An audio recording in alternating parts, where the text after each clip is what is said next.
Hello दोस्तों, कैसे हो आप सब लोग। आई होप आप सब लोग अच्छे होंगे। आज है 19 अगस्त 2024 और जो लोग मेरे चैनल पर नए हैं मैं उनको यह बता दूं कि अभी तक मुझे 12 मंथ्स हो चुके हैं इन्वेस्टमेंट करते हुए और मेरा गोल है म्यूचुअल फंड से फर्स्ट 1 करोड़ कमाने का। मैं इस चैनल पर अपने म्यूचुअल फंड पोर्टफोलियो के डेली अपडेट शेयर करता हूं। तो चैनल को अभी तक आपने सब्सक्राइब नहीं किया है तो तुरंत सब्सक्राइब कर लें। तो चलिए आज देखते हैं मेरे पोर्टफोलियो का क्या रिटर्न है। तो दोस्तों, जैसा कि आप लोग स्क्रीन पर देख सकते हैं, ये सारे म्यूचुअल फंड्स हैं जिनमें मैं इन्वेस्टमेंट करता हूं।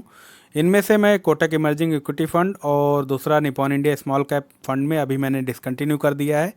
इसके मेरे अलग रीजंस थे जिसकी वजह से मैंने डिसकंटिन्यू कर दिया है। अगर आप लोगों में से कोई भी इनमें इन्वेस्टमेंट कर रहा है तो बिल्कुल करते रहिए, रेगुलरली इन्वेस्टमेंट करते रहिए। और या नया कुछ इन्वेस्टमेंट करना चाहते हैं इनमें तो बिल्कुल कर कर सकते हैं विदाउट एनी वरी। इसमें रिटर्न बहुत अच्छा मिलेगा, म्यूचुअल फंड्स भी बहुत अच्छे हैं, बट मेरे कुछ अलग रीजंस थे जिसकी वजह से मैंने डिसकंटिन्यू किया है। और आप लोग देख सकते हैं ये सारे म्यूचुअल फंड्स हैं। अब देखते हैं मैंने कितना इन्वेस्टमेंट किया और कितना मुझे रिटर्न मिल रहा है। तो दोस्तों, जैसा कि आप लोग स्क्रीन पर देख सकते हैं, अभी तक मैंने 12,35,889 इन्वेस्टमेंट किए हैं, जिसकी आज की डेट में करंट वैल्यू 14,60,701 रुपीज़। जो मेरा टोटल प्रॉफिट है अभी तक का 2,24,812 रुपीज़, जो कि 18.19% हुआ। जो 1 डे का पोर्टफोलियो रिटर्न है वो +20,401 रुपीज़, जो कि 1.42% हुआ, जो मेरे प्रॉफिट में इंक्रीज़ हो गया है। इसके अलावा दोस्तों, मुझे पिछले वीडियोस या पिछले वीक में काफ़ी कमेंट्स आए थे पोर्टफोलियो रिव्यू के, और भी कई सारे कमेंट्स आए थे। तो हर वीक में दोस्तों पोर्टफोलियो रिव्यू रिक्वेस्ट देखता हूँ, उन पर अपने मतलब व्यूज़ देता हूँ, क्या सही रहेगा क्या नहीं रहेगा।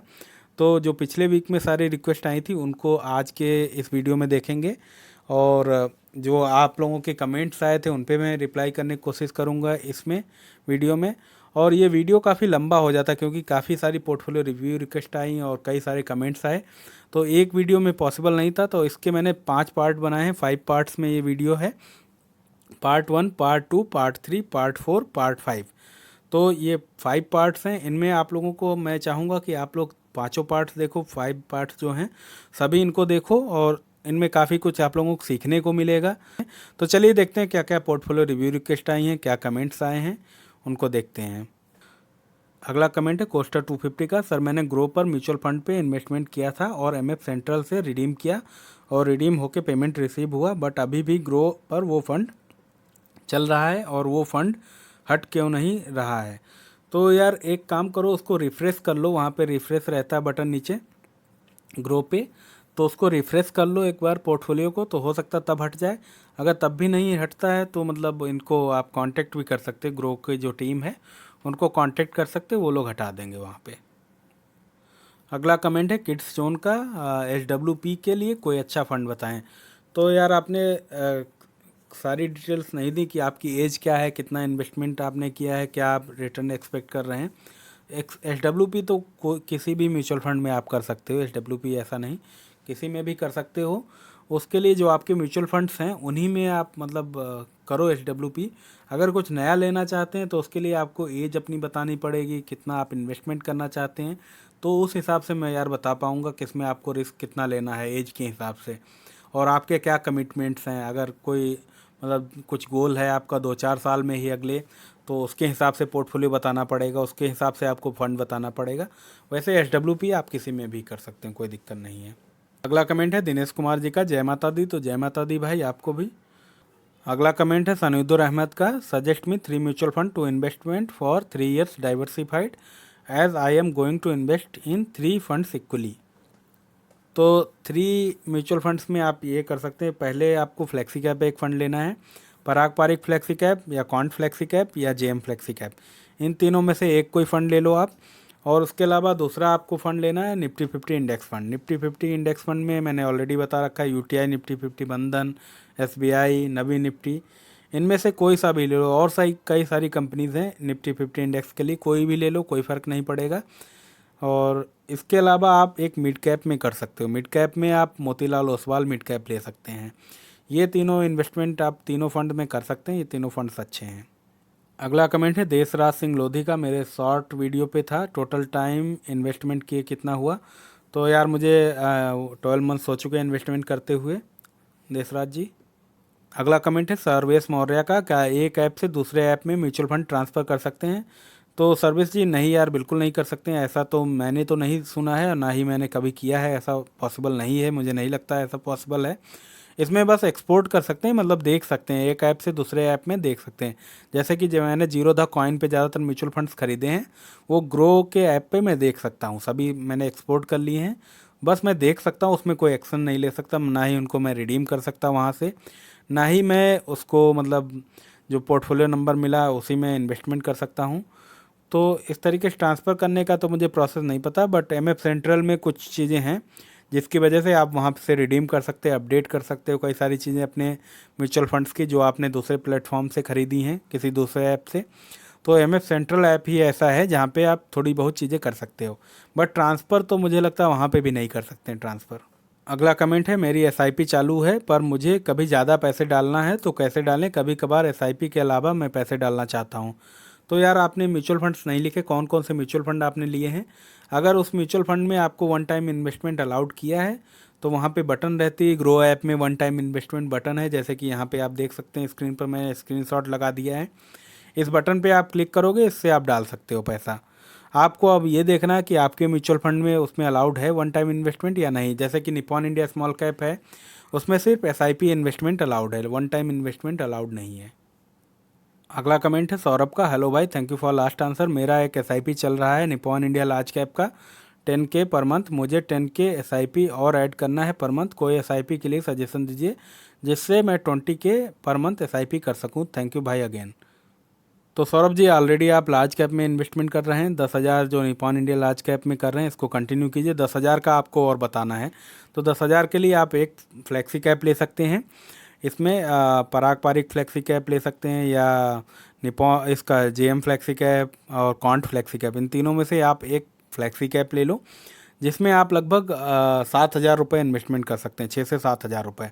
जो आपके 3 से 4 हज़ार रुपये और बचेंगे उसमें आप मिड कैप ले सकते हैं। मिड कैप में आपका इसमें निपॉन का ले सकते हैं या मोतीलाल ओसवाल कॉन्ट का भी आता है, तो इन तीनों में से कोई सा भी ले लो, सभी अच्छे फंड हैं। मैं प्रेफर करूँगा कि आप मोतीलाल ओसवाल का लो अगर आपने फ्लेक्सी कैप में कॉन्ट फ्लेक्सी लिया है, तो इधर मोतीलाल ओसवाल का मिड कैप आप ले सकते हो। तो इस तरीके से आप 20,000 आप इन्वेस्टमेंट कर सकते हो पर मंथ। अगला कमेंट है कोचिंग बाय चांस का हार्ट साइन, तो थैंक यू भाई, thank you for your comment. अगला कमेंट है रूही सिंह का, वेरी नाइस सर, तो thank you Ruhi ji, thank you for your comment. अगला कमेंट है शॉर्ट स्टोरी का, लव यू भाई, तो थैंक यू भाई, थैंक्स, इतना आप लोग सब लोग सपोर्ट और प्यार दिखा रहे हैं यार, इतना इससे मुझे काफ़ी मोटिवेशन मिलता है। ऐसे ही अपने कमेंट करते रहिए वीडियो पे, सभी वीडियोस पर मेरे सपोर्ट बनाए रखिए आप लोग। अगला कमेंट है रविंद्र यादव का, प्लीज़ बताएं, तो शायद इनका एक और कमेंट था जिस पे मैंने ऑलरेडी रिप्लाई कर दिया, कमेंट में ही मैंने रिप्लाई किया था। तो रविंद्र जी आप अपने दूसरे कमेंट पे देखना जाके, जिसके बारे में ये आपने लिखा है प्लीज़ बताएं, तो मैंने ऑलरेडी रिप्लाई कर दिया है, उसको आप चेक करना, वहाँ पे रिप्लाई आपको मिल गया है। तब भी कोई डाउट रहता तो आप फिर से कमेंट कीजिए। अगला कमेंट है गुंजन कौशल का, SBI blue fund 1000, SCSC blue chip 1000, Franklin India equity advantage fund 1000, Franklin build India fund growth 1000, Axis blue chip growth 1000, UTI Nifty 50 index fund direct growth 10,000, Parag Parikh flexi cap 4,200 per month investment. Please review and suggest which one should I keep and avoid. I am continuing only UTI Nifty 50 and SBI Blue Chip and Parag Parik Flexi Cap. These three have current value of 4.5 lakhs. Rest I keep on investing and withdrawing. Please guide. तो सबसे पहली बात गुंजन जी, आपके portfolio में ज़्यादातर मुझे regular fund दिख रहे हैं। ऐसा आपको नहीं करना है, आपको जब भी पोर्टफोलियो में फ़ंड खरीदने हैं तो हमेशा डायरेक्ट म्यूचुअल फंड खरीदने हैं। इसमें रेगुलर वर्ड आप देख सकते हो, सबसे पहला वाला SBI blue chip regular growth, तो ये इसका मतलब रेगुलर प्लान हो गया। रेगुलर प्लान में क्या होता है कि एक्सपेंस रेशियो ज़्यादा रहता है। एक्सपेंस रेशियो मतलब आपका जो जितना आप इन्वेस्टमेंट करते हो उस पर आपका जो मैनेजमेंट ये लोग फीस लेते हैं इसकी मैनेज करने के लिए फ़ंड, वो ज़्यादा लेते हैं। और वहीं आप डायरेक्ट फ़ंड लोगे उसमें ये मैनेजमेंट जो फ़ीस रहती है, एक्सपेंस रेशियो रहता है वो कम रहता है। तो आपको हमेशा डायरेक्ट फ़ंड लेना है। हमेशा आप देखो कि डायरेक्ट वर्ड है म्यूचुअल फंड के नाम में या नहीं। डायरेक्ट अगर वर्ड आपको मिलता है वहाँ पे तो आप इसका मतलब समझ लो कि वो डायरेक्ट फ़ंड है।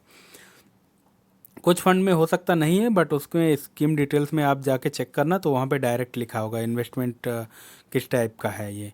तो उसमें डायरेक्ट लिखेगा, डायरेक्ट या रेगुलर। रेगुलर मतलब आपका एक्सपेंस रेशियो ज़्यादा है, तो हमेशा आपको डायरेक्ट वाला लेना है, पहली चीज़। उसके अलावा जो आपका फ्रैंकलिन बिल्ड इंडिया ग्रोथ ये है, ये आपका सेक्टोरल फंड है। इसको मैं लॉन्ग टर्म में मतलब अभी के लिए ठीक है, बट लॉन्ग टर्म में अगर अच्छा रिटर्न ना मिले तो आप इसको अवॉइड करना। उसके अलावा आपके फंड सभी अच्छे हैं, और ब्लू चिप फंड मतलब लार्ज कैप में है, axis blue chip, S blue chip, axis और एसबीआई ब्लू चिप। तो इनमें से आप एक फ़ंड कोई क्लोज़ कर सकती हैं, और वो फ़ंड का पैसा जो है वो आप इसमें लगा सकते हैं मिड कैप में, उसी मोतीलाल ओसवाल मिड कैप ले सकते हैं। अदरवाइज़ पराग पारिक फ्लेक्सी कैप में भी बढ़ा सकते हैं थोड़ा पैसा, वही पैसा। और जो आपको अगर रिटर्न ज़्यादा चाहिए तो आपको यूटीआई निफ्टी 50 इंडेक्स फंड में जो 10,000 डाल रहे हैं, इसमें आपको कम करना पड़ेगा। इसमें आप 7-8 हज़ार डालो और 2-3 हज़ार रुपये आप पराग पारिक फ्लेक्सी कैप और मोतीलाल ओसवाल मिड कैप में शिफ्ट कर सकते हो, थोड़ा थोड़ा पैसा। तो इससे आपको रिटर्न अच्छा मिल जाएगा, आपका पोर्टफोलियो भी बैलेंस रहेगा। अभी आपका जो पोर्टफोलियो है इसमें पैसे में, इसमें मतलब लार्ज कैप में ज़्यादा इन्वेस्टमेंट है। लार्ज कैप में क्या रहता है, रिस्क कम रहता है। जितना ही आप स्मॉल कैप मिड कैप की साइड बढ़ोगे उसमें रिस्क बढ़ता जाता है, बट रिटर्न भी उसी हिसाब से फिर बढ़ता है।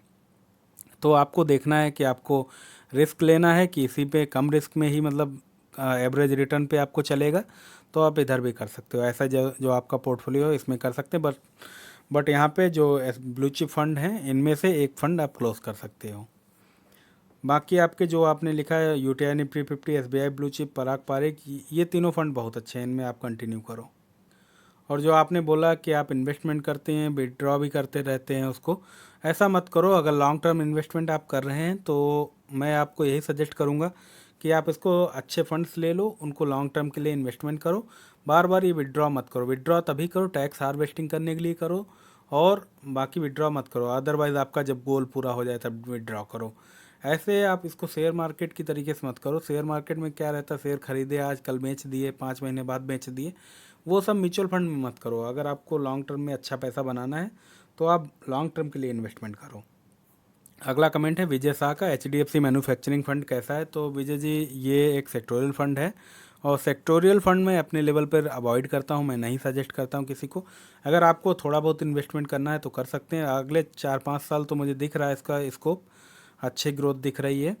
और उसके बाद अगर अच्छा रिटर्न ना मिले तो इसमें रिडीम करके आप नॉर्मल इक्विटी के जो डाइवर्सिफाइड म्यूचुअल फंड पोर्टफोलियो होते हैं, म्यूचुअल फंड होते हैं, उनमें आप इन्वेस्टमेंट कर सकते हो।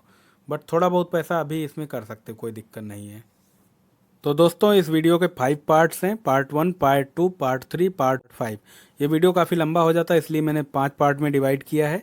अगर आपका पोर्टफोलियो रिव्यू रिक्वेस्ट या कमेंट पे रिप्लाई इस वीडियो में नहीं है तो अगले जो 4 पार्ट्स बचे हैं उनको भी देखिए, वहाँ पे ज़रूर पक्का आपका रिव्यू हो गया होगा पोर्टफोलियो, रिप्लाई भी मिला होगा। अगर तब भी कुछ मिसिंग रहता है तो आप हमें रिप्लाई कीजिए, मैं ट्राई करूँगा आंसर करने की जल्द से जल्द उस पर। इसके अलावा दोस्तों, मैं एक बात बोलना चाहूँगा, ये आपके पोर्टफोलियो रिव्यू पर या आपके कमेंट्स पर मेरे सारे पर्सनल व्यूज़ हैं। आप कोई भी इन्वेस्टमेंट करने से पहले अपने म्यूचुअल फंड एडवाइजर से ज़रूर राय ले लें, उसके बाद ही इन्वेस्टमेंट करें। दोस्तों, आप लोगों का इस चैनल पर बहुत सपोर्ट और प्यार मिल रहा है, ऐसे अपना सपोर्ट और प्यार बनाए रखिए इस चैनल पर। अगर आप चैनल पर नए हैं तो चैनल को सब्सक्राइब करें, लाइक करें, ज़्यादा से ज़्यादा वीडियो को शेयर करें। आज के लिए इतना ही। Thank you, bye bye, take care.